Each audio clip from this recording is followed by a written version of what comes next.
오늘 주연절 두 번째 주일 우리에게 허락하신 말씀의 제목은 크게 번성하게라는 제목으로 은혜 나누겠습니다. 한약재 전문 시장을 양령시장이라고 합니다. 우리나라에 양령시장이 유명한 곳이 몇 군데 있는데 그중에 대구 양령시가 유명합니다. 이 대구 양령시는 조선시대부터 전국의 한약들이 판매되던 그런 굉장히 큰 시장이었습니다. 이 골목 구석에서 풀을 쏘어 팔던 정씨라는 사람이 있었습니다. 이 정씨는 돈만 생기면 술을 먹고 그렇게 행패를 부렸습니다. 교인이었던 정씨의 아내가 김익두 목사님의 부흥회에서 은혜를 받고 밤늦게 돌아오자 술에 취한 정씨는 이 아내의 뺨을 그만 때려버렸습니다. 그러자 아내가 이렇게 말합니다. 내가 늦게 와서 당신의 마음이 상했다면 이쪽 뺨을 한 대 더 때리세요. 이상하게 여긴 정씨가 왜 그러냐고 물었습니다. 그러자 아내는 부흥에 가서 은혜 받은 이야기를 하며 남편에게 강하게 졸라댔습니다. 술주정뱅이요 깡패했던 김익두가 은혜 받고 강사로 오셨어요. 당신도 나하고 같이 가봐요. 아내가 하도 조르기에 정씨는 부흥에 가서 김익두 목사의 설교를 듣게 되었습니다. 한 번 사는 인생 이왕이면 하나님의 복을 받고 삽시다. 복을 받는 비결이 있습니다. 첫째, 주의를 잘 지키시오. 그러면 은혜를 받습니다. 둘째, 11조 생활을 잘 하시오. 그러면 물질의 복을 받습니다. 셋째, 새벽 기도를 빠지지 마시오. 하나님의 형통의 길로 인도하십니다. 넷째, 주의 종이 가르칠 때 잘 듣고 생명을 바쳐 그 말씀을 지키시오. 이렇게만 하면 나처럼 됩니다. 나는 본래 깡패요, 못난이요, 사람들에게 늘 욕먹고 살던 사람입니다. 오죽했으면 나를 만나지 않게 해달라고 선앙당에 돌을 쌓고 갔겠습니까? 그런데 은혜 받고 이렇게 살았더니 목사가 되었습니다. 정씨가 들어보니 과거에 자기와 비슷한 겁니다. 그래서 그는 결심합니다. 더 이상 밑바닥 인생이 되지 말고 하나님의 복이라는 걸 받아보자. 그때부터 정씨는 주의를 지키기 시작했습니다. 풀을 파는 통 옆에다가 통 하나를 더 만들었습니다. 그래서 10원어치 팔면 1원을 넣고 11조 생활을 하기 시작했습니다. 새벽마다 교회에 나와서 기도했습니다. 목사님 말씀을 들으며 그렇게 살겠다고 아멘 아멘 하며 목숨 걸고 지켰습니다. 그러자 약전 양령시장의 골목에 술주정뱅이가 사람이 됐다라고 소문이 났습니다. 한 번은 약방을 하는 친구가 이렇게 말합니다. 야 정가야, 야 풀장사 그만하고 약방 한번 해봐라. 아유 돈도 없고 약에 대해 모르는 내가 어떻게 하느냐. 아니야 내가 도와줄 테니 한번 해봐라. 친구는 약 재료를 조금 나누어 주고 약 처방에 공책에다가 약 처방을 써주었습니다. 이 정씨는 공책에 적혀 있는 대로 재료를 가지고 약을 만들어 팔았습니다. 그런데 이상한 것은 이 정씨가 주어진 약을 먹으면 이 병이 잘 낫는 것입니다. 그리고 얼마 후 약전 골목에서 제일 잘 되는 약방 주인이 되었습니다. 그가 바로 대구 서현교회 정규만 장로님입니다. 그래서 다른 약방 주인들이 정 장로님께 찾아가서 물었답니다. 아니 어떻게 하면 그렇게 약을 지킬래? 당신 약만 먹으면 병이 낫습니까? 나는 당신들이 쓰지 않는 재료가 약에 들어갑니다. 기도라는 재료입니다. 정규만 장로님은 약을 지을 때마다 한 봉지 한 봉지 붙잡고 기도하였습니다. 이것이 하나님께서 그를 번성하게 하신 이유였습니다. 지금도 정 장로님의 자녀들은 대구의 약전시장과 또 대구 시내 요지에서 엄청난 복을 누리고 있습니다. 복의 근원이신 하나님은 자녀들이 번성하기를 원하십니다. 여러분 주일 성수, 11조, 새벽기도, 순종 이렇게만 하면 크게 번성하게 될 줄로 믿습니다. 2절에 말씀합니다. 내가 내 언약을 너와 너 사이에 두고 너를 크게 번성하게 하리라. 여기 번성이라는 단어는 결실하다 또는 너무 많다라는 이 두 단어가 결합된 말로 주체할 수 없을 만큼 많은 것을 의미하고 있습니다.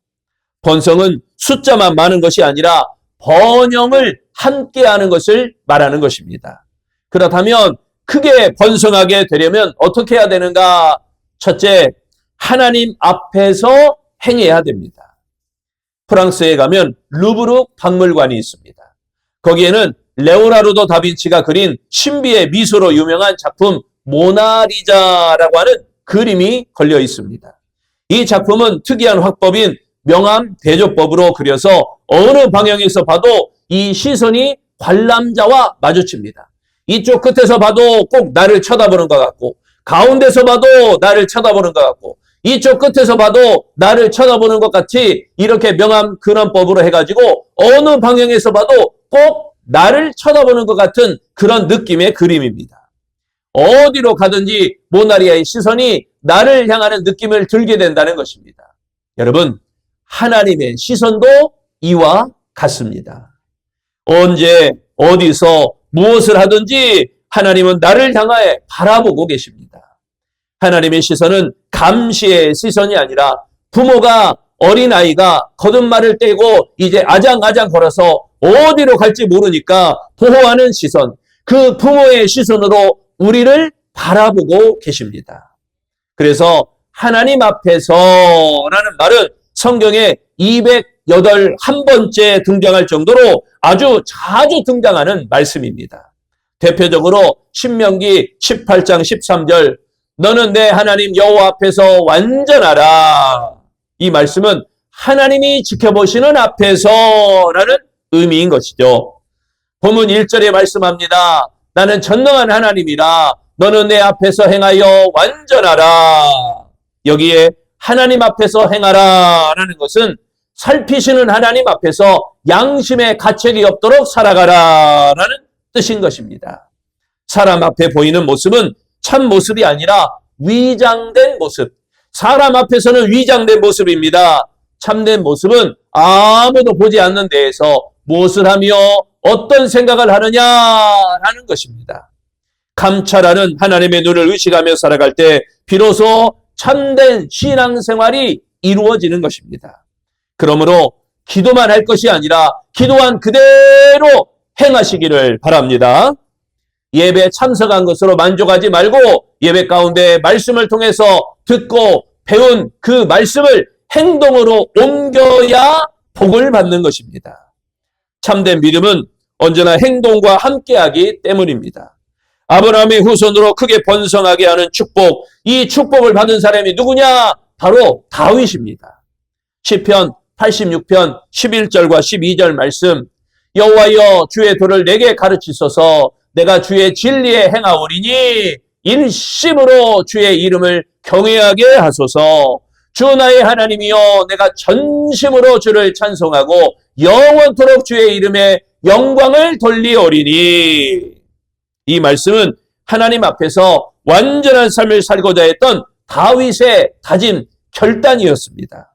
즉 하나님을 섬기되 일심으로 섬기며 전심으로 섬기며 영원토록 섬기고자 했던 다윗의 마음이었던 것입니다. 우리 아름다운 성도들도 하나님 앞에서 행하여 크게 번성하시기를 축원합니다. 두 번째, 크게 번성하게 되려면 하나님의 약속을 두어야 됩니다. 테스라고 하는 7살 여자아이가 우연히 엄마 아빠의 대화를 듣게 되었습니다. 동생 앤드류가 병에 들었으나 돈이 없어서 치료할 수가 없다는 겁니다. 아빠가 엄마에게 말합니다. 앤드류는 기적이 아니면 살릴 수 없어요. 그런데 테스는 기적만 있으면 동생 앤드류를 살릴 수 있다, 이렇게 이해했습니다. 그리고 저금통을 꺼내서 쏟아보니까 동전이 모아보니 1달러 11센트. 어린 소녀의 테스는 이 돈을 들고 즉시 약국으로 갔습니다. 그러자 약사가 묻습니다. 무슨 일로 왔니? 동생이 너무 아파요. 기적 아니면 살릴 수 없대요. 기적을 사러 왔어요. 뭐? 기적을? 약국에는 기적을 팔지 않는단다. 그때 약사와 대화를 나누던 손님이 물었습니다. 꼬마야, 어떤 기적이 필요하니? 동생이 아픈데 아빠는 돈이 없어 동생을 낫게 할 수 없대요. 그래서 기적을 사러 왔어요. 그래, 내가 가진 돈이 얼마니? 1달러 11센트요. 손님은 웃으면서 말했습니다. 잘 됐구나. 마침 내가 팔려는 기적이 1달러 11센트거든. 손님은 아이와 함께 소녀의 집으로 향했습니다. 그 손님, 그와 그 소녀와 테스와 대화를 나눴던 그는 바로 세계적 신경 전문의 칼톤 암스트롱이라고 하는 인물이었습니다. 동생은 수술을 받고 기적같이 나았습니다. 그 누나 테스가 1달러 11센트를 주고 산 그 기적이 동생을 살린 것입니다.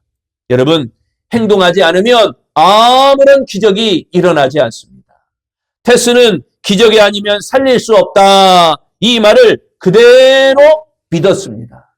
내 기적만 있으면 내 동생은 살아난다. 믿음의 재료는 말씀입니다. 밀가루로 빵을 만들듯이 말씀이 믿음을 만드는 것입니다. 믿음은 하나님의 말씀을 들으면서 오는 것입니다. 하나님의 언약을 믿어서 번성하게 되어지시기를 축원합니다. 2절을 봅니다. 내가 내 언약을 나와 너 사이에 두어 너를 크게 번성하게 하리라. 여기에 언약이라는 말은 족쇄를 채우다라는 의미입니다. 확실한 약속 이행을 뜻하는 것입니다. 하나님은 아브라함에게 크게 번성하게 하겠다라고 약속하셨고 아브라함은 그 약속을 굳게 믿었습니다. 영어 성경에 KJV라고 하는 영어가 있는데 영어 성경이 있는데 이 영어 성경은 언약을 뭐라고 표현했냐면 유언이라고 표현했습니다. 언약은 유언이다. 여러분 유언이 뭐예요? 유언은 죽을 때 남기는 말 아닙니까? 마지막 언어입니다. 단순한 단어 선택이 아니라 하나님께서 아브라함에게 주신 약속이 인간의 유언처럼 반드시 성취되는 불변의 약속임을 강조하는 의미가 있다는 것입니다. 신방을 갔더니 어떤 분이 자녀가 예수 믿으면 좋겠다 그래요. 제가 그래서 그분에게 뭐라 그랬냐? 생전에 예수 믿기는 참 힘듭니다. 그러니 죽기 전에 꼭 자녀에게 유언을 남기십시오. 얘들아, 나는 하나님이 부르시면 천국 간다. 그런데 내가 너희와 더 이상 함께 할 수 없을 때 너희들 어떻게 할래? 내 유언인데 미리 말한다. 내가 죽기 전에 정신이 몽롱하기 전에 내가 살아있을 때, 생생할 때, 말짱할 때 말하는데 나의 소원은 너희들이 예수 믿고 축복받는 것이다. 너희들이 교회 나와서 열심히 신앙생활하는 게 나의 유언이다. 얼마 안 돼요. 그분은 소천하셨습니다. 그 자녀들이 교회에 갔을까요? 안 갔을까요? 여러분 마음에 새기시기를 바랍니다. 자녀를 위하여 꾸준히 기도하시면서 유언처럼 자녀에게 믿음을 남기는 아름다운 가정들이 되시기를 축원합니다. 곧 하나님이 유언처럼 언약하셨다는 뜻인 것입니다. 본문 7절에 보니까요. 내가 내 언약을 나와 너 및 내 대대 후손 사이에 세워서 영원한 언약을 삼고 너와 내 후손의 하나님이 되리라. 말씀대로 하시겠다. 약속대로 하시겠다라는 것입니다. 말씀처럼 약속처럼 대대로 언약의 하나님이 되겠다라는 것입니다.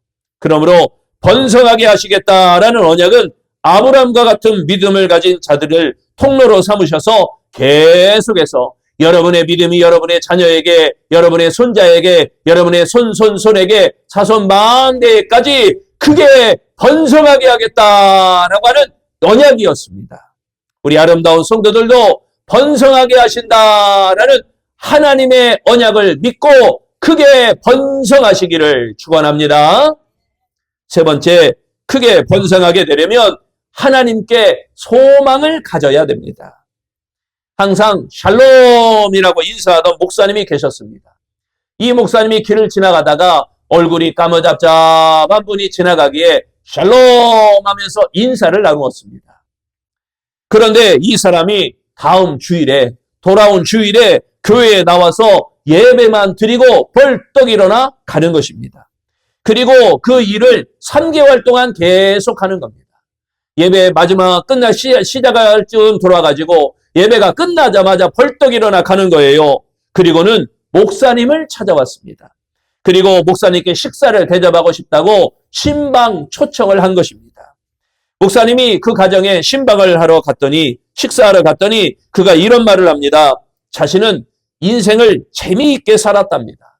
사업도 잘 되었고, 그러니 돈도 많이 벌었고, 그러니 명예도 나름 얻었다고 합니다. 모든 것이 평안했습니다. 그런데 어느 날부턴가 몸이 피곤하고 온몸이 부어오르고 얼굴도 까맣게 변하더라는 것입니다. 병원에 가보았더니 간암이라고 합니다. 간암이라 여기저기 전염돼서 전이돼서 진단이 나와서 손 쓸 수도 없는 말기 상태라는 것입니다. 의사가 잘 해봐야 3개월밖에 못 사는다는 말에 난리가 난 것입니다. 가족도 걱정하고 친구들도 걱정하고 모두 이 사람이 죽게 되었다는 것을 안타깝게 생각했습니다. 그때부터 누구를 만나도 자신은 죽을 놈, 나는 죽을 놈이다, 나는 죽을 놈이다, 나는 죽을 놈이다, 이 생각밖에 안 들더라는 것입니다. 그런데 그 생각으로 뚜벅뚜벅 아무 생각 없이 나는 죽을 놈이다 하고 걸어가는데 목사님께서 자기에게 살놈 그러다라는 겁니다. 그런데 모두 죽을 놈 하면서 야 어떡하냐, 너 말기라면서 가난 말기라면서 어떡하냐 하면서 말은 안 하지만 죽을 놈이다 라고 했는데, 목사님은 나를 알지도 못하고 나를 처음 보는데 살놈 하니까 희망을 찾은 겁니다. 그래, 나는 죽을 놈이 아니고 살 놈이다. 나는 살아야겠다.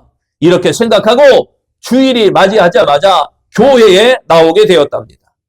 병원에서 3개월밖에 못 산다고 했지만 목사님 말씀대로 살놈이라고 생각하니 자신감이 생겼습니다. 예배에 참석하고 돌아와서 약을 먹고 몸을 추스렸습니다. 그리고 자신에게 말합니다. 나는 살놈이야. 목사님이 살놈이라고 말씀하셔서 나는 살놈이야. 그렇게 자신에게 살놈, 나는 살놈이다, 나는 살놈이다, 나는 살놈이다 말하니까 몸이 가벼워지는 것 같았습니다. 그래서 운동을 조금씩 하며 잘 먹고 잘 쉬었다는 것입니다. 목사님, 3개월밖에 못 산다고 한 이 몸이 3개월이 지났는데 더 건강해지고 힘이 생겨 이렇게 살아 있습니다. 이 사람은 샬롬이라는 말을 살롬이라고 들었습니다. 진정한 샬롬, 평안의 역사가, 샬롬, 평안의 소망이 기적으로 일어난 것입니다. 본문 5절에 말씀합니다. 이제후로는 내 이름을 아브람이라 하지 아니하고 아브라함이라 하리니 이는 내가 너를 여러 민족의 아버지가 되게 함이니라. 여기에 아브람은 고귀한 아버지라는 뜻이고 아브라함은 많은 무리의 아버지라는 뜻입니다. 아브라함의 마음속에 소망을 주시겠다는 하나님의 계획입니다. 아브라함의 소망은 이루어졌습니다. 이삭이라는 아들을 100세 때 낳게 됩니다. 그 후손은 유대인들이 되었습니다. 우리도 영적으로 분명한 아브라함의 후손들입니다. 그러므로 우리도 복받을 자격이 있고 우리에게도 그 언약의 중심에 세워졌고 우리도 예수 잘 믿으면 그 복이 반드시 우리에게도 이루어진다는 사실입니다. 그러기에 하나님을 향해 소망을 가져야 됩니다. 믿음의 핵심은 소망입니다. 전능하신 하나님이 나를 사랑하시며 나를 지키시는 아버지가 되심을 믿는 소망입니다. 그러므로 어떤 경우라도 하나님을 향하여 절대적 소망을 가지시기를 바랍니다. 우리의 소망은 죽음의 권세를 이기고 부활하신 예수 그리스도가 나의 목자 되심을 믿는 소망입니다. 소망의 믿음은 핵심이며 하나님께서 아브라함에게 주신 언약이 오늘 우리에게도 동일하게 이어진다라는 아름다운 신앙 고백입니다. 그러므로 가정에 대하여, 자녀들에 대하여, 일터에 대하여 소망을 가지시기를 바랍니다. 더욱이 교회에 대하여, 기관에 대하여, 구역에 대하여 소망을 가지시기를 바랍니다. 우리 자녀들이 위하여, 우리 가족들을 위하여, 우리 이웃들을 위하여 소망을 가지시기를 바랍니다. 우리 아름다운 성도들도 소망의 믿음이 더해지고, 기도가 더해지고, 축복이 더해지고, 감사가 더해지고, 능력이 더해지고, 부흥이 더해지고, 크게 번성하시기를 축원합니다. 사랑하는 성도 여러분, 하나님은 자녀들이 번성하기를 원하십니다. 하나님 앞에서 완전히 행하시기를 바랍니다. 하나님의 언약을 믿고 준행하시기를 바랍니다. 하나님을 향해 소망을 가지시기를 바랍니다. 그리하여 하나님이 세우시는 교회, 크게 번성케 하시는 축복을 누리는 우리 아름다운 성도 되시기를 축원합니다. 기도하겠습니다. 사랑의 주님, 아름다운 교회를 온전히 세워 주시옵소서. 하나님이 세우시는 교회로 든든히 서기를 소망합니다.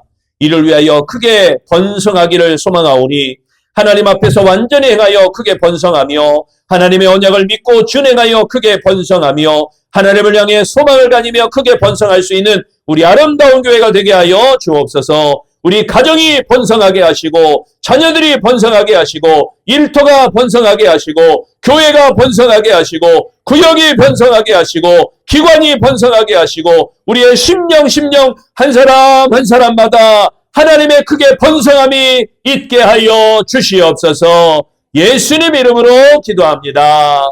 아멘.